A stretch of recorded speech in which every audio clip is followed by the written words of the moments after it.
president of Venezuela met with the five public powers of the country to dictate the necessary actions to address the attempted attacks of destabilization that are being carried out in the national territory.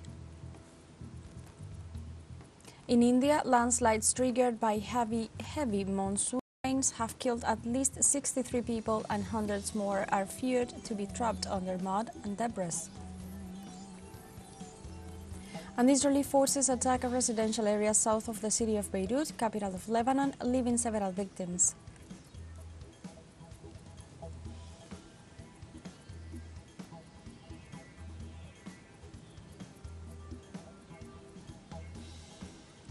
Hello and welcome to From the South. I'm Alejandra Garcia from teleSUR studios in Havana, Cuba. We begin with the news.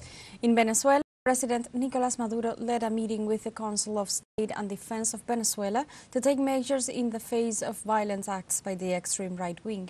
During the meeting, President Nicolás Maduro announced the creation of a special commission to evaluate the country's biosecurity system with the help of Russian and Chinese advisors. He also approved a fund of $10 million to support the victims affected by the fascist acts of the Venezuelan extreme right. Likewise, the President also ordered the deployment of the special plan within the framework of the second phase of the Republic Plan so that the Bolivarian National Armed Forces and police forces developed a patrol and protection plan for the streets, avenues, urbanization and communities.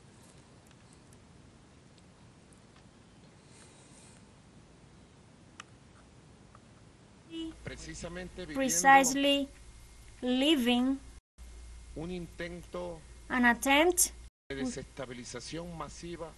of a massive destabilizing attempt in Venezuela. We are about to experience that and we are denouncing it. On time, since 2023 and now 2024, that they were trying to use the electoral campaign with sponsorship of the United States and the Colombian drug dealers to mount an opposition force for state criminality and violence and attempt during, before or after to launch an offensive against the peace of the people, against the peace of the citizenship, against institutions, against all of Venezuela. President Maduro also announced that the utmost is being done to reestablish peace in the country. We're going to extreme all the actions to protect the people, to reestablish the peace, to capture the people that are criminals, and so that Venezuela and justice, and to reestablish the normality. We have already talked with the sectors, the economic sectors, so that they progressively start reopen their businesses and the supply, and the people can go back to their normal activities, all the pharmacies, all the activities. After President Nicolás Maduro led a meeting with the Council of State and Defense of Venezuela to take measures in the face of violent acts by the extreme right wing, the head of state addressed the nation from the people's balcony of the Miraflores Palace. During his statements, the president strongly condemned the destabilizing and fascist actions of the extreme right in the country and expressed his commitment to ensure citizen security and the well-being of the people. Moreover, the Bolivarian leader called on the people to mobilize starting on Wednesday, July 31st, of the results of the presidential elections of July 28th. We will defend the flag, the homeland, and the people from fascism, and we will win against fascism, against hatred. Meanwhile, hundreds of Venezuelans took to the streets to mobilize in favor of President Nicolás Maduro after he was re-elected in the elections of last Sunday, July 28th. Among banners, flags and slogans, the Venezuelan people have concentrated in different points of the country to defend the votes, peace and sovereignty of the country. It is worth mentioning that the supporters assure that the National Electoral Council is a 100% transparent organism and that the extreme right wing must accept defeat.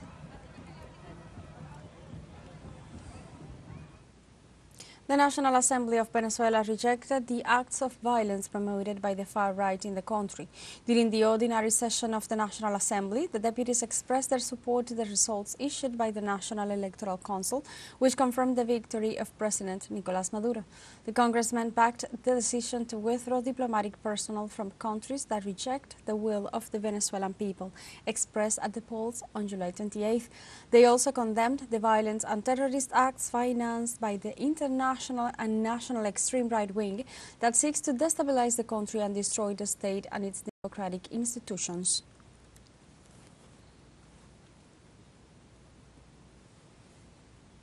The president of the Venezuelan National Assembly, Jorge Rodriguez, expressed the true intentions of the extreme right during last Sunday's presidential election campaign.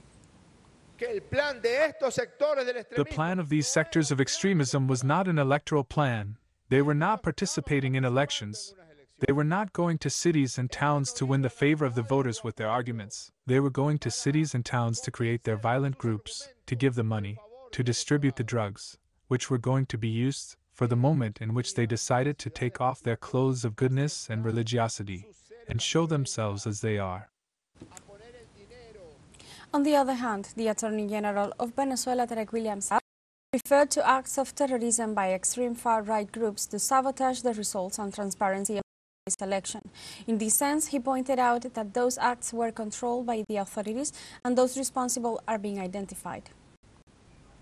We provided information through our informative networks about the ones who were accountable for these actions. Unfortunately, they used again many minors, teenagers, people under the effects of drugs who they were to burn down.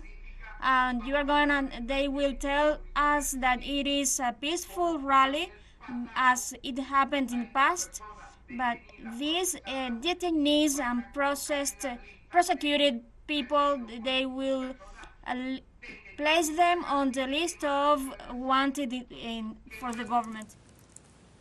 The General Attorney of Venezuela also detailed how the public institutions have been assaulted by these terrorist attacks. They burned down health centers. They tore down the monuments of Venezuela. They tore down a monument in homage to the Saint Jose, and likewise the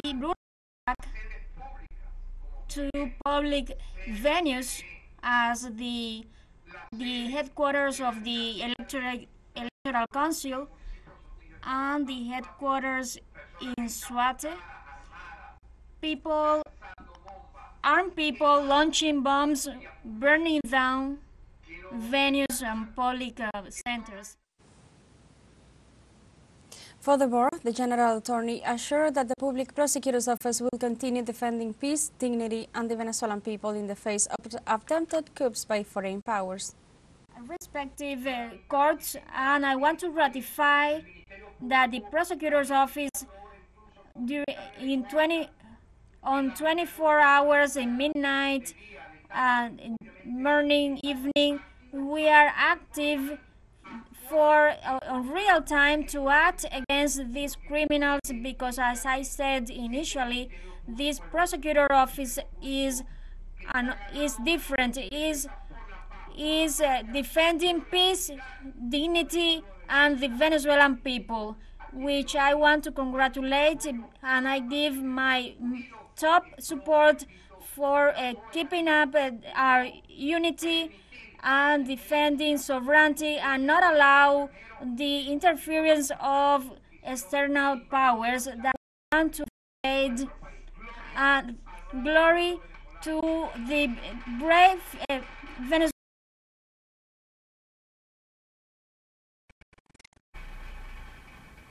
Let's take a short break, but remember you can join us on TikTok at teleSUR English, where you will find news in different formats, news updates and more. But before we take this first break, let's see live images of the tranquility of Caracas, Venezuela at this hour. We'll be right back, stay with us.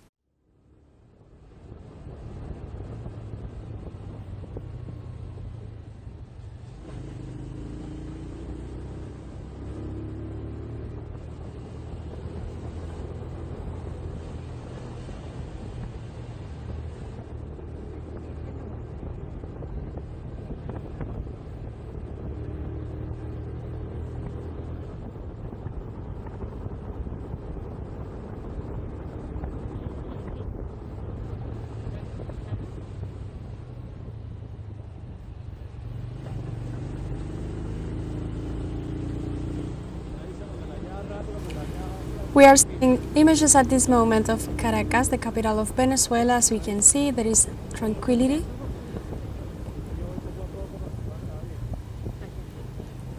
This is the main avenues of the capital. There's no one on the streets.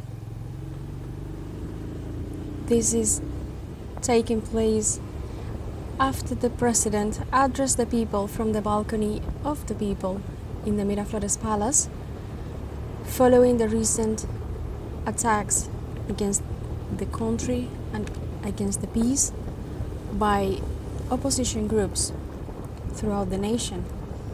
But, as the president said, cities are recovering their tranquility thanks to the work of the officers and militaries of the country that follow the orders of President-elect Nicolás Maduro.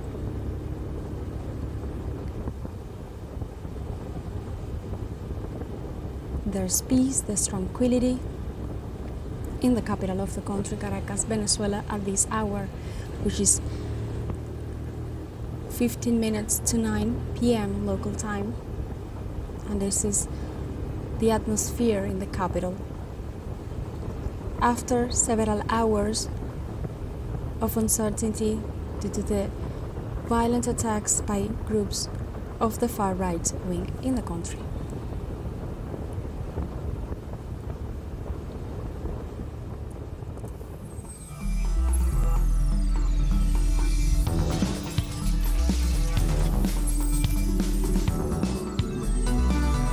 Welcome back. On Tuesday, the President of Mexico, Andrés Manuel López Obrador, denounced foreign interference in Venezuela's presidential elections. In this way, the Mexican president assured that it is necessary for international powers to respect the autonomy of Venezuela. In addition, AMLO reproached the interference of several countries in the elections by breaking diplomatic relations with Caracas. On the other hand, Mexican president stressed that there must be room for political confrontation, but not for violent actions, assuring that he condemns coup d'etat attempts.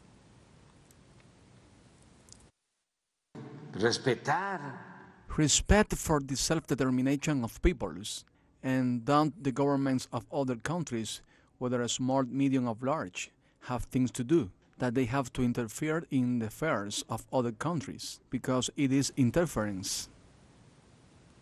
In other informations, in the United Kingdom, 3 children died and 5 were critically injured after a knife attack in a dance class in Southport, northwest of England. The incident that also left 2 adults with critical injuries occurred on Monday in a property that was hosting a Taylor Swift-themed dance class for young children. According to Merseyside police, a 17-year-old male has been arrested. The suspect apparently walked in from the street and started to attack the children. He was then detained by police officers who also seized a knife from the scene. In response to the violent event, whose 3 victims were girls aged 6, 7 and 9 years old, singer Taylor Swift stated to be shocked and at a complete loss. In this context, Merseyside Police Chief Serena Kennedy recounted the attack on a news conference. When they arrived, they were shocked to find that multiple people, many of whom were children, had been subjected to a ferocious attack and had suffered serious injuries. It is understood that the children were attending a Taylor Swift event at a dance school when the offender, armed with a knife, walked into the premises and started to attack inside the children. We believe that the adults who were injured were bravely trying to protect the children who were being attacked. In the aftermath of the attack, the recently elected UK Prime Minister Keir Starmer sent his condolences to the families of the victims and thanked the emergency services for their response. The events today are just truly awful, and I know the whole country is deeply shocked at what they've seen and what they've heard. And I know I speak for everybody in the whole country in saying our thoughts and condolences with the victims, their families, their friends and the wider community. And it's almost impossible to imagine the grief that they're going through and the trauma that they're going through. I do want to thank the emergency services and Merseyside Police who've had to respond to the most difficult of circumstances today.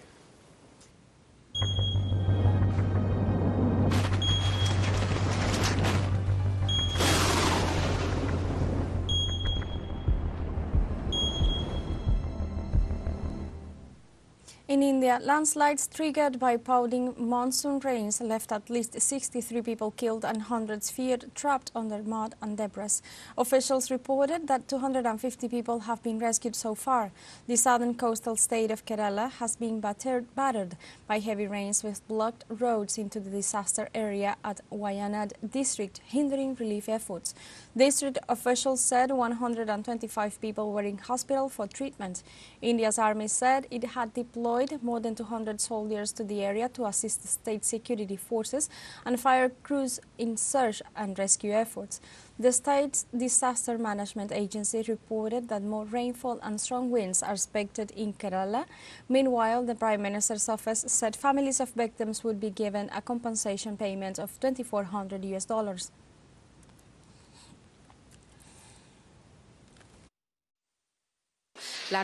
Massive landslides occurred in Wayanad, and rescue operations are going on.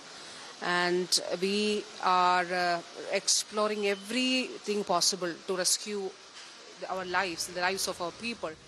We have a financial break coming up, but before we invite you to join our WhatsApp community for our English-speaking audience. You can scan the QR code on screen to join directly and share the link to reach more people. Constant news coverage of Latin America and the Caribbean, as well as the rest of the world. Financial break, don't go away.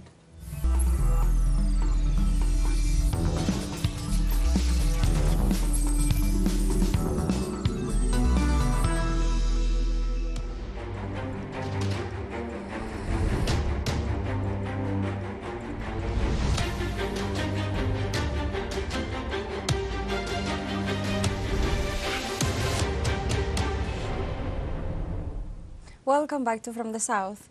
In Palestine, the Ministry of Health warned of a polio outbreak in the Gaza Strip. The health authority indicated that the main cause of the spread of the virus is due to the constant Israeli offensive, the destruction of infrastructures, the accumulation of garbage and contaminated water. The ministry warns that the epidemic is harmful to health, not only in Palestine but also in the neighboring states. The World Health Organization indicated that without the cessation of the Israeli siege in the Gaza Strip, the program to fight the virus will not be able to overcome the epidemic.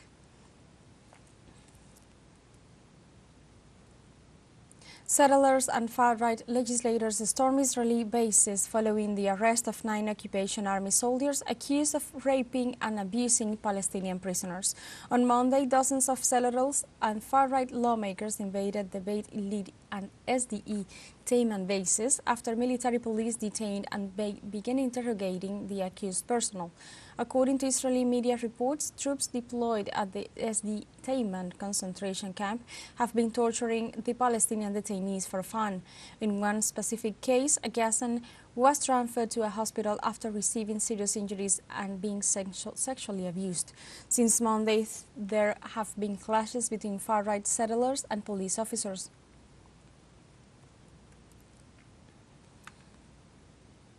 In Syria, citizens of the occupied Syrian Golan protested against the visit of Israeli Prime Minister Benjamin Netanyahu.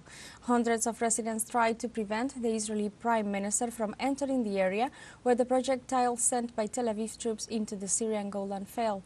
The population prepared chants and angry slogans against Netanyahu to demand his departure. This framework of tensions comes after a recent rocket attack killed 12 people and wounded 40 others in the city of Mashdal, Shams. Despite Hezbollah's denial, Tel Aviv holds Hezbollah responsible for the events and threatens to take action in retaliation.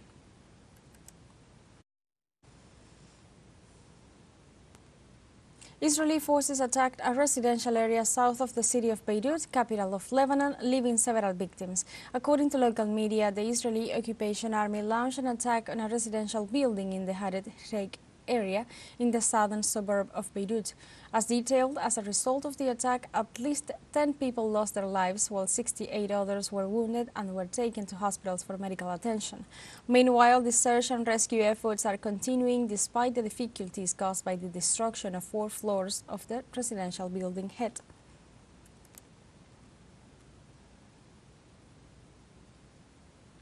In Russia, in the region of the Republic of Karelia, at least one person lost his life after the crumbling of a provisional bridge between the slopes of the White Sea-Baltic Channel. According to the Russian Ministry of Emergency Situations, the event also left 10 people dead, including 3 children. The agency detailed that the search for more people is still ongoing, since 2 women are still missing. Between locks number 10 and 11 in Navoid Sea, a temporary bridge was completely destroyed after being swept away by the force of the water. The authorities declared a state of emergency in the Segesha district. And we have come to the end of this news brief, but you can find these and many other stories on our website at telesurenglish.net and join us on social media as well, Facebook, X, Instagram, Telegram and TikTok. For Telesur English, I'm Alejandra Garcia. Thank you for watching.